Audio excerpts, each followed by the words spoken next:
everybody, it's Cinnamon Cooney, your Art Sherpa, and today I'm going to show you how you can create this wild minimalist abstract face so much easier than you think. We're going to use much more watery techniques than we use with our acrylics usually and get into some of those like free lines. Now, of course, in the description down below, you'll find a link to the website, and this one does have a traceable if drawing isn't your favorite, but it's easier than you think. So, I would encourage you to jump on in on it. On the mic is my husband, John.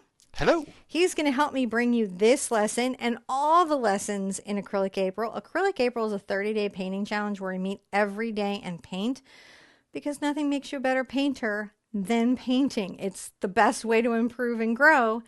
Every year I have a theme, and this year's theme is abstract. It's just been a much requested theme, and I do try to make sure that every part of our community gets served. Even if abstracts are not maybe your jam, though, I highly recommend you take part of the challenge, because you're going to get amazing skills and growth and new techniques and learn things in an unexpected and fresh way. In the description down below, you'll find links to the website where we have more information about other resources such as the traceable, the materials you see in the show, and other things that can help you complete this program. So there's really nothing to do.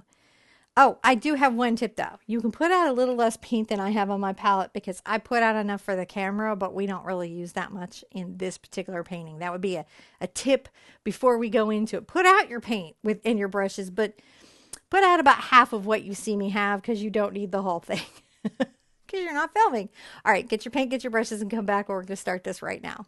So on today's fun and enjoyable painting, we have an 8x8 surface. And on the palette, we have the colors Burnt Sienna, Phthalo Blue, Phthalo Green, the Lemon Yellow Hansa, which could, again, I remind you, be lemon yellow light, lemon yellow, cad yellow light, like any yellow light. Any yellow light is a good yellow like that. Titanium white, Mars black. Oh my goodness, I gotta push this down. It's all squidged up. Okay, shall we throw up step one?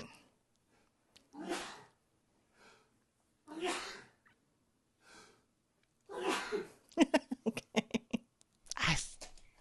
I'm going to use a hog brush. I'm going to get my number 18 here, and I'm going to make a shape with water. I'm going to get the brush wet, and I'm going to come across the corner, maybe come down. I'm going to try to make an irregular shape with water. Now, the only way I can see it is that it's what's shiny. All right, so this is sort of, you might have to turn your head or turn the canvas to see like where the wet is, see? So you might have to turn the canvas to see where the wet is. Now I'm going to take a little bit of my phthalo blue and phthalo green, maybe a smidge of my titanium white. And I'm going to come on the outside of this. I'm going to paint just some light, washy, watery effects. I'll go ahead and get some white on my brush and maybe even a little bit of my yellow. I don't want it to drip down, so I'm going to go catch it there. My canvas is on a tilt, so that's going to pull some of this down in a kind of gravitational way. I'm going to just try to go through this very loosely here.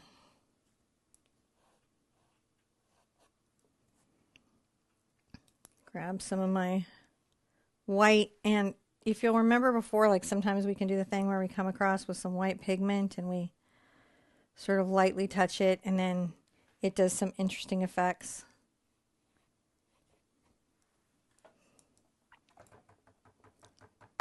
I like that. That looks pretty interesting. Now I'm going to try to get some clean water again. And I'm going to come down next to this one and make another little interesting shape.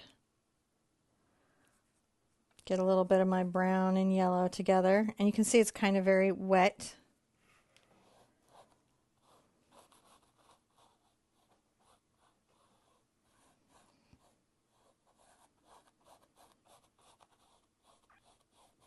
And this is a very light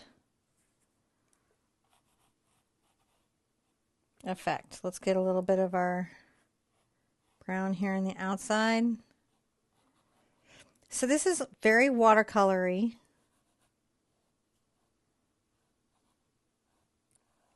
I'm going to paint on the outside here. And it's really hard to just be as chill as this needs. Get a little bit of my yellow here. Kind of come around this outside with my yellow, and it's going to do some neat capillarying in. I think I'll do that around this. A little bit of yellow on that outside, and it's making an interesting shape, I feel.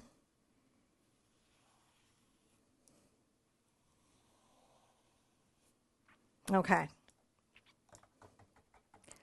So I think the last thing that I could do here in this first and kind of crazy step is I'll get just some of my dark kind of blue-green. This is where I take my burnt sienna and I mix it with my phthalo blue. I'm going to go ahead and put that in a bit of a drippy application here, a couple of places. And I'm just working this along. The reason we're sort of working this all into one step, what you hear me doing is rinsing out my brush pretty thoroughly. The reason I'm working it out into a single step is because you really have to work this very wet. I'm adding some white to that. You can see I press the brush to release the pigment, and I'll just let it travel. And the only place I might lose it is off the edge of the canvas, but I want that sort of randomness happening there. Sometimes it helps to put a paper towel under, and again, you may have to tip your surface up to get the same unusual little flow that we might get from this. I'm putting a little paper towel under my surface.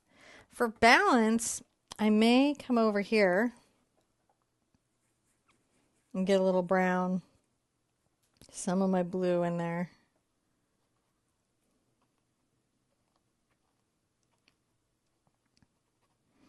And just have some of that kind of running down a few places from the top up there. It's a very like allowing gravity to have a moment.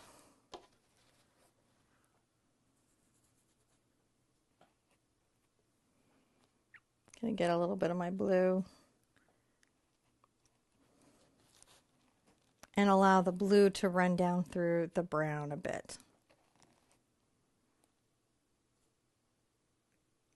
So sometimes finding a way to let things happen can be really, really hard. Really, really hard. I'm going to rinse this all the way out. Now, in an ideal world, right, and the reason it's stopping here is remember I put that like unusual white pigment through there. So in an ideal world, you kind of tilt this up as I have it tilted up, and you allow it to just dry because everything is going to do a lot of stuff. So then you allow it to dry, and then I would also probably, after it's dry, hit it with a hairdryer so it's really set for the next part. And that's what you're talking about, like right there. I see something. Yeah. I'm going to cut over to it because you can kind of see that there is this little guy here moving. Yeah, and you want to let that happen, right? As it dries. You want to allow this to go on. So you could tilt it up on a book or everything if you didn't have it on an easel. It's just allowing the gravity to finish the work for you. Because this is dry and this is wet, unless I've over wet the canvas where the sheer weight of the water will overcome this natural barrier, it's going to stay inside the confines. If you're familiar with watercolor, you kind of understand this. The pigment goes where the water is. So that's what we're doing, is putting enough water for it to flow, but not so much that it drips over. What happens if it drips over? It's fine. It's abstract. It's okay. It may actually be one of those moments where you're like, oh, that's really cool. It did that. I'm glad that it did. So don't necessarily resist. And another thing you can do if you feel like it's going too fast, lay it flat. That will control a lot of the downward drip. All right, now we're gonna dry this and come back, and I'm gonna show you what we do next. Let's go on to the next step, and I'm gonna show you what we're gonna do. I'm gonna use a round brush. This one happens to be a number 10 Textura round, any round that you're comfortable with. And I will thin this black not as much as the other paints, but just enough to flow smoothly off the brush. I'm gonna make a line from here. It's gonna curve down and come up part way. I don't want it to go all the way off. I don't want it to go all the way to the top. I do want it to be above this line here, and I do want it to stop there. And I'm going to try to do this in a nice single stroke if I'm lucky.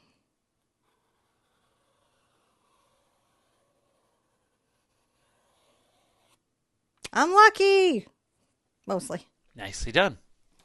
I'm going to come back though. I want it to be nice and solid black. Okay. All right. Now this is going to be funny because we did so many things in the first step, but let's come in and we're going to come almost lined up with this here, okay? If you imagine that this is divided in half, I'm going to arc a line right there. I'm going to make it thicker at the beginning, kind of taper a bit at the end. Coming down from that,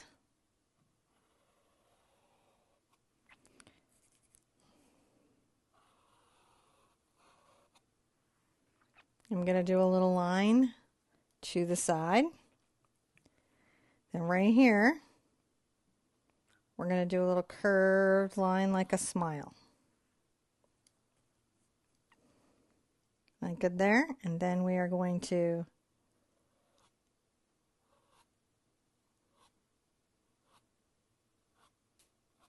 do little short lines coming off of that. Finally, we are going to come down here, and this is going to take up about this much space here. I want it to go a little further than the nose, and I want it between the nose and the chin. So I'm going to make a little line and a little dot there. This will give me guidance. Come up, make a double mountain. Come across. Down. Okay, that is everything in that step. Quite a lot going on here. So that's that step. When you come back, we can dry it.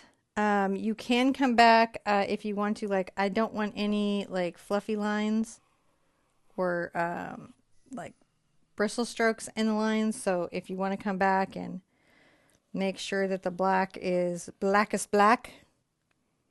Yep. I think that that's a Extra nice thing line. to do for Do this you need to dry it? particular one. I am going to dry it, but that's just because I don't want to drag paint everywhere that I go. In this space here, I'm going to come here and I'm going to make a curve.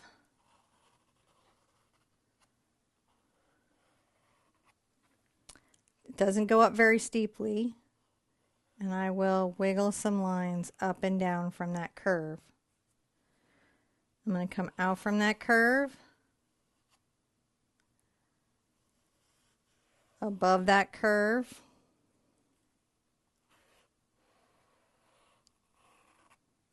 right there. And I'm going to make dots in the center of that curve.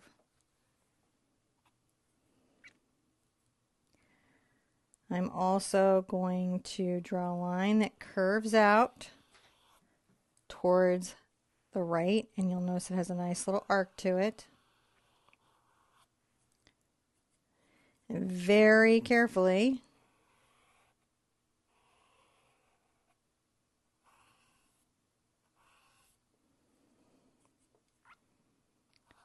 paint the outlines of leaves.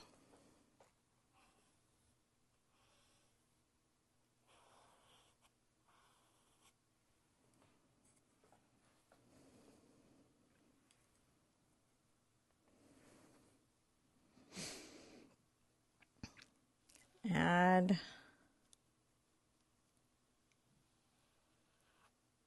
Big leaf here.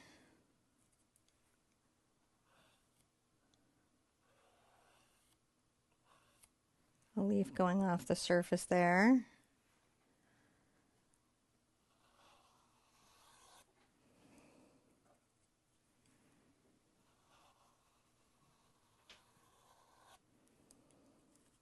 And I'm rolling and making sure that my brush has a nice run of black in it. These leaves can have center lines. You can do your Posca pen with this, by the way. I just wanted to use the paintbrush on this one.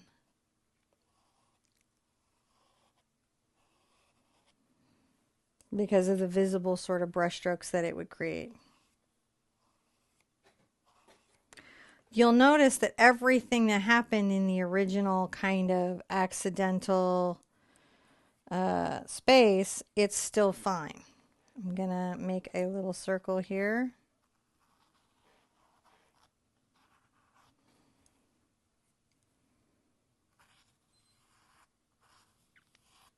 And draw a little flower.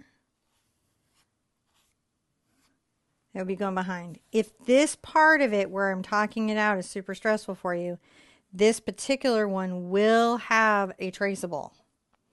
Okay, so that is that. Now we're going to come back and do the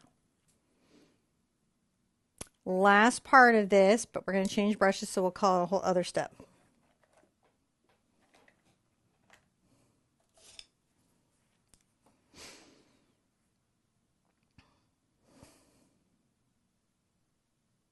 Now I kind of want to counterbalance this a little bit, and I'm going to take an angle brush. This is my number 8 soft acrylic fluid paint angle brush. You could use this Princeton Catalyst 1/2 inch. They'd all be fine. I'm going to go ahead and load up some black paint on this and curl a line that kind of follows the face. Then I'm going to press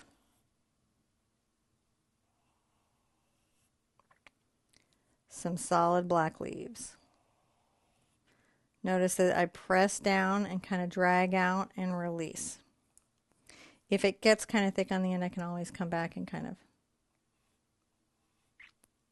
force it.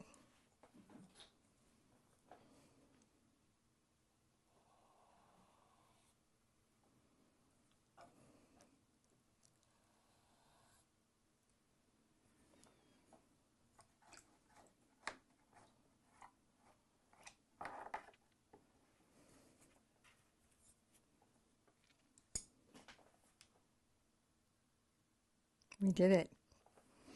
And in a weird way, I'm going to go ahead and sign it with a Posca. Yeah, I like it.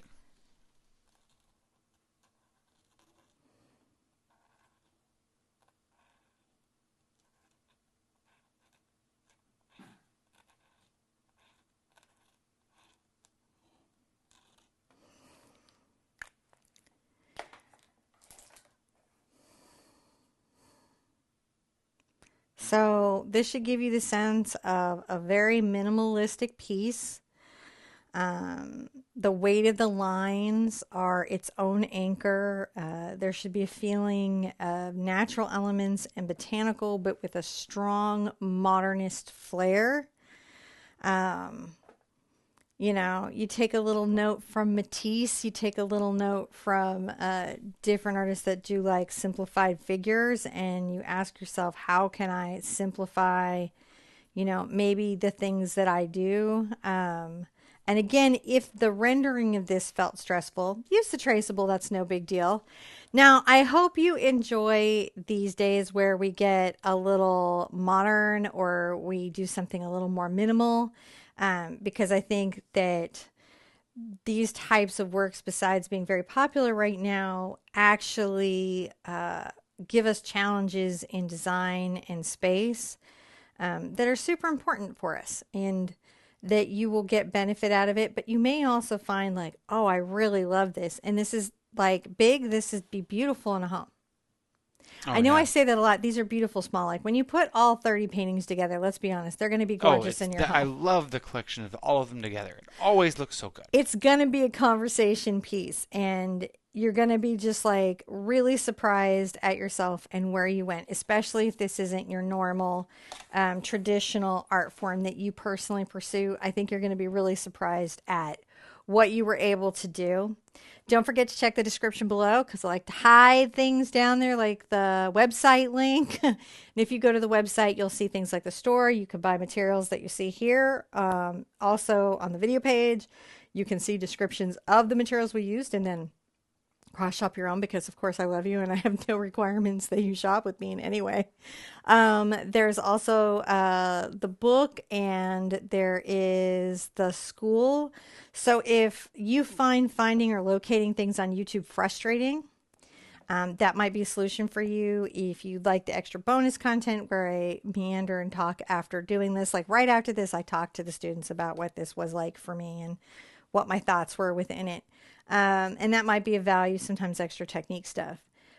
So those can be, that could be really, really nice. And the fact that we're painting together every day for 30 days. Hit the subscribe button for that. Now, normally I do, you know, landscapes and florals and stuff like that, but I think I'm going to have to put more abstracts into the rotation because they're just really enjoyable and fun.